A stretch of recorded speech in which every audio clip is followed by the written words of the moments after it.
Greetings, my friends. Today I would like to invite you into a meditation on impermanence.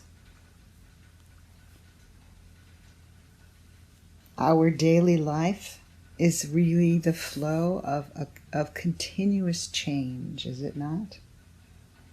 It never stops for even a single moment, or so it seems. Right now, as I am talking to you, it's raining. And the raindrops have that quality of essence and of the continual flow, moment to moment, of arising and dissolving, of birthing and deathing, just like the rest of our lives.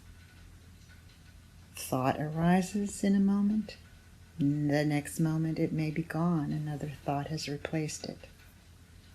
Or a breath, or a feeling, or a heartbeat. Everything coming into being, returning to source.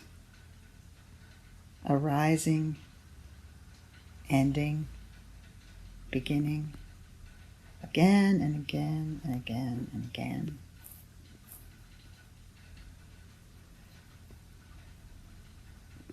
Now, the mind of thought often believes that peace will come when there is a sense of something permanent, something secure for the mind. But perhaps our security actually lies in being one with the moment as it arises, and then letting it go.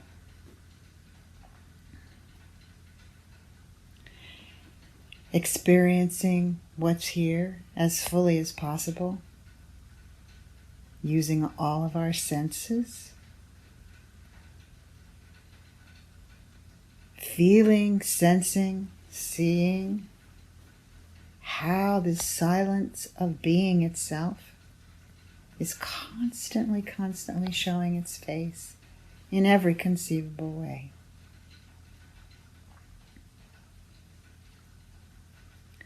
And so I would like to invite you to experience listening, as I am now doing, listening to the raindrops, the sound of raindrops. You will have other sounds in your environment as you listen to this, but simply listen. Life is continually coming and going, arising, returning, and each moment you can be alive to it. You can listen deeply. Not simply to sounds that appear to come from outside, but you can listen so deeply that you realize the sound is in you. It's registered in you.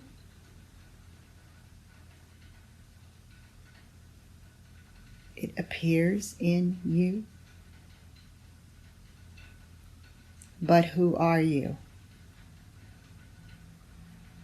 Who is listening? What is listening to this moment?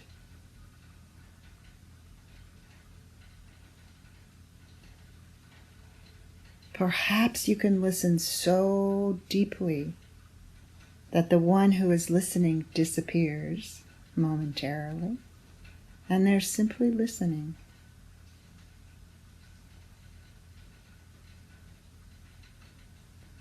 The sound and the listening cannot really be separated.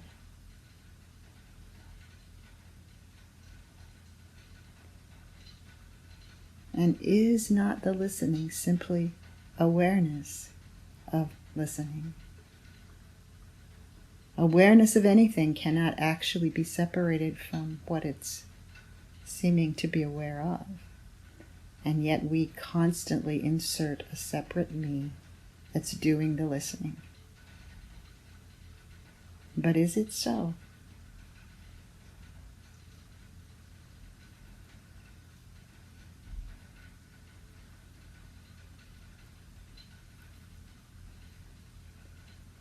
You can listen to the sounds that appear in your own physical body.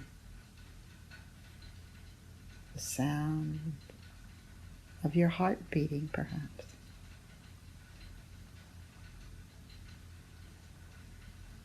The gentle sound of your breath.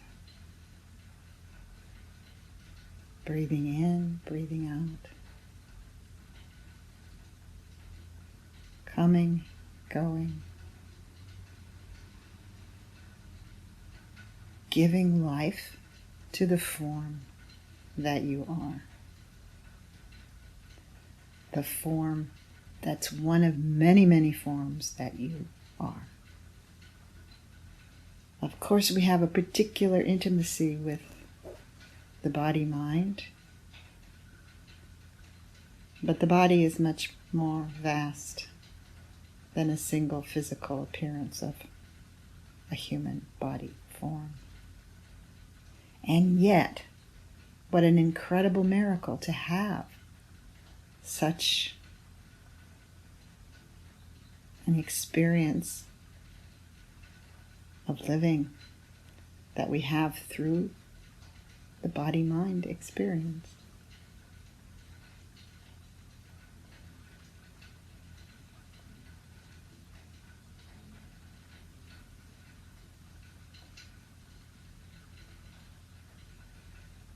Keep listening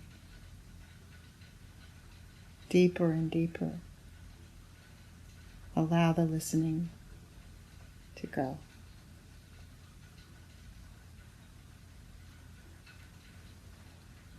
Even if there appears not to be much of anything to listen to the silence. Silence has a sound that can be registered in our awareness.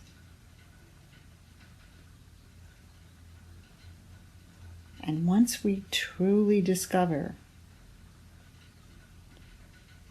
the depth and breadth of that silence that allows everything to be as it is, to appear as it does, to disappear when it does, we begin to sense that that's a silence of infinite potential. It is a silence that's present regardless of how many thoughts are in our mind in any given moment, how much noise may be in our environment that we particularly like or dislike. That silence that allows music to happen, song to happen, thought to happen, feeling to happen, sound to happen.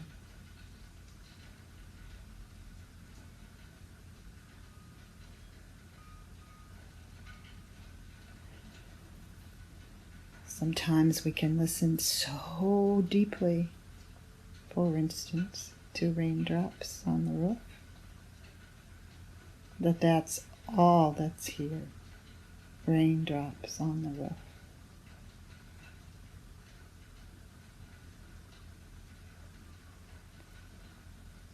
And then there's a distinct quality of aliveness, of oneness, of something quite exquisite, really, from the simple act of listening deeply.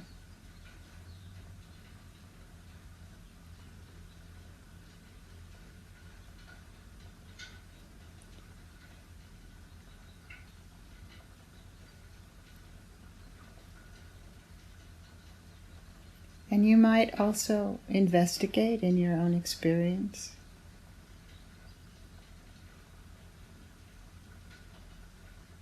Touching whatever is near you with your hands, with your being, with your body,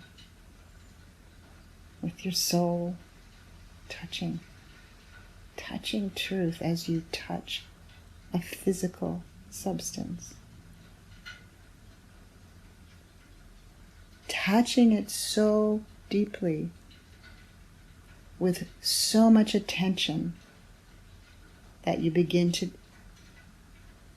perhaps even question whether your finger is touching the chair or the chair is touching your finger. Press gently into whatever it is you're touching. Let it touch you back. Things come alive when we touch the world in this way. Things that we think of as inert or even dead come alive when we're touching the way that we were listening so deeply. So attentively, from the deepest quiet space within us.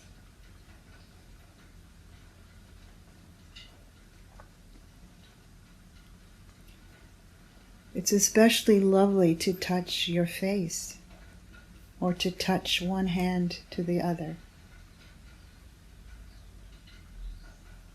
Touch with love.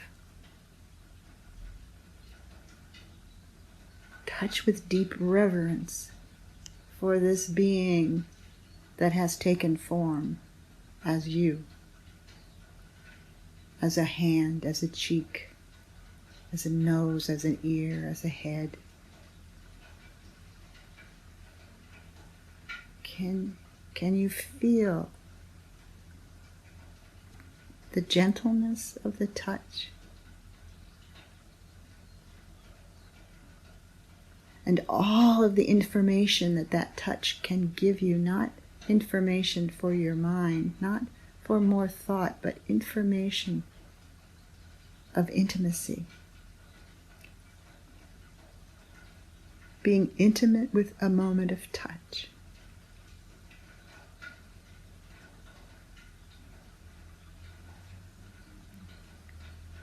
Something opens up when we use our senses in this way.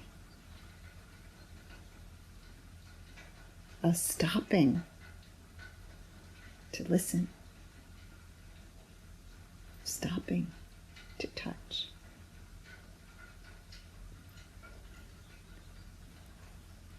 And likewise, we can touch with our eyes as well as touch with our hands. And that touching can be that intimate as well. We can begin to allow whatever is in the environment to come to us. Your sight, your touch, your listening, it's all an inside job. We tend to want to go out, project out. Think of the rain as out there, not in here, but it is in here. Think of the touch as something external, but it's really internal. And likewise with our vision.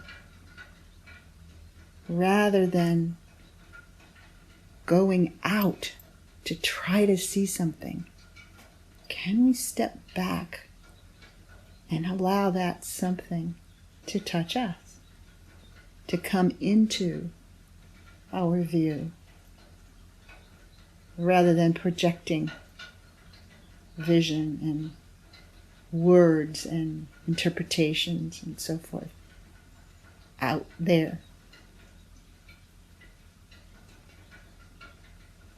When you look at anything, anything really in a very deep and mindful way, it may begin to allow you to experience an intimacy, a oneness with something that was previously simply an object. The object and the subject can come together. And that is an awakened moment. When we're not separating ourselves from the moment's experience. So we could go on and speak about doing the same with taste or smell, but I'll leave that to you for your own investigation. But when we're touching our universe, our daily life, with this level of attention and awareness, even if it isn't continuously the same thing, which it never will be, we begin to appreciate impermanence, to get back to the original word that I used. The comings and goings, the moment-to-moment experience of life, the ability to live it more fully with a greater degree of intimacy, a greater experience of oneness, a greater appreciation for the depth of experience that you can have. Not because you've learned something with your mind, but because you're willing to be totally present to your senses, to the moment as it is, to this flow of continuous change, which is life.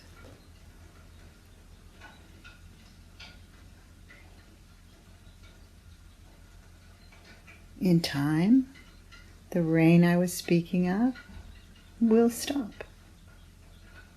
But to be intimate with the sound of the rain wakes us up.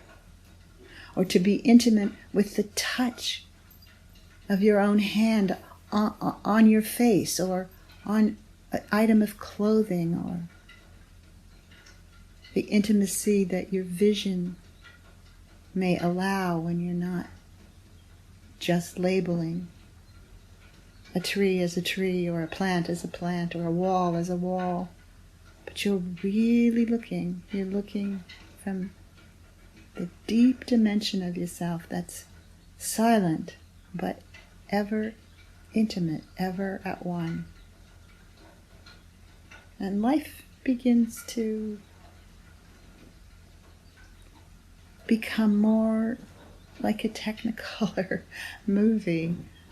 You know, when you've been walking around in just black and white for so long, thinking about things rather than experiencing things, interpreting moments rather than feeling deeply. Not just whether you like something or don't like something, not that kind of feeling, but the felt sense of life itself. This is the moment that you can be awake. And you have so many tools at your disposal if you choose to use them, open to them. Allow them to inform you of their remarkable ability to be intimate, ever more intimate with the moments of your life. And so I leave you with that challenge. Not as something that you should do, but something that's possible. That's possible. So that we're not just skating through our life, but we're really living our life. We're having an experience of being alive to it, aware in it, not as something separate, but as the listening itself, the seeing itself, the touching itself, not someone who's doing it.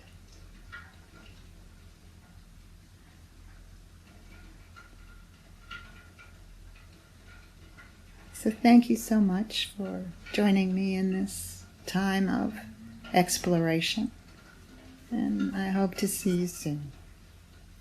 Namaste.